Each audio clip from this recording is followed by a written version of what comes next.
So good morning everyone. My name is Wilbert T. Gamo and we are the reporter about the Module 9 which is the American colonial period. So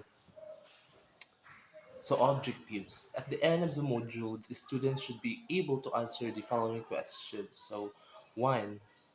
What were the events that brought the Americans to the Philippines? 2. What was the Treaty of Paris and what was its role in the incorporation of Mindanao and Sulu into the former colony of Spain?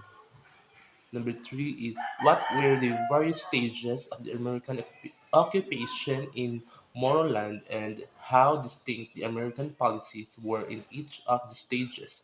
So for how did the American policy of the or practice contribute to the Mindanao problem? So, the what were the events that brought the Americans to the Philippines? So, it must be noted that prior to the American Civil War, the general policy that guided the United States had been isolationism, but after the Civil War, America's economy grew tremendously to the extent of being saturated already by the surplus products and capital which American factories so produced and generated. So before the American Civil War, the United States followed a policy of isolation. However, after the war, the US economy expanded rapidly, producing surplus products and capital that acquired a new markets. So this shift in economic needs prompted the abandonment of isolationism and the adoption of imperialist policies. And this was made clear by U.S. Senator Albert Beveridge, who said that we must obey our blood and occupy new markets, and if necessary, new land. American factories are making more than the American people can use. American soil is producing more than they can consume. So fate has written our policy for us.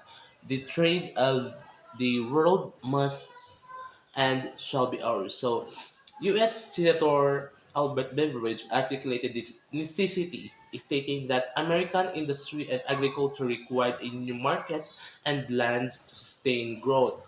So, the first thing that made Spanish-American relations deteriorate was the publication of the letter of the Spanish ambassador of the United States, Dupoy de Lome.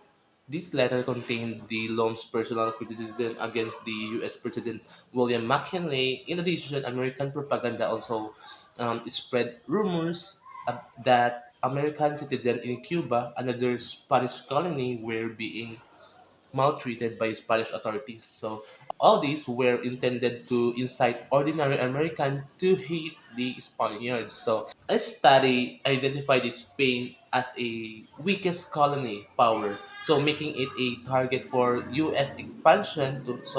To justify conflict, American imperialists worked to worsen Spanish-American relations. So this include the publication of the letter by Spanish ambassador Dupoy de Lome and criticizing U.S. President William McKinley and spreading propaganda about the mistreatment of the Americans in Cuba. So then on February 15, 1898, a very serious incident occurred. The American warship Maine, which was the anchored at the Havana, Cuba, was suddenly blown up, destroying the ship and killing 246 of its crew members. The American immediately held Spain responsible for expulsion. And on April 21, 1898, the U.S. Congress declared war against Spain. Since the Philippines was a colony of Spain, the Americans had to go there supposedly to destroy the Spanish forces in the colony. So this was how the American entered into the Philippine Sea.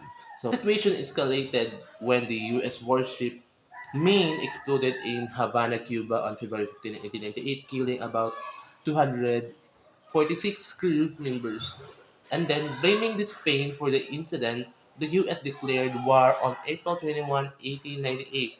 As part of the war, American forces targeted the Philippines. Then the Spanish colony. marking the beginning of American involvement in the Philippines. So that was all the event that American brought to the Philippines. And that's all. Thank you.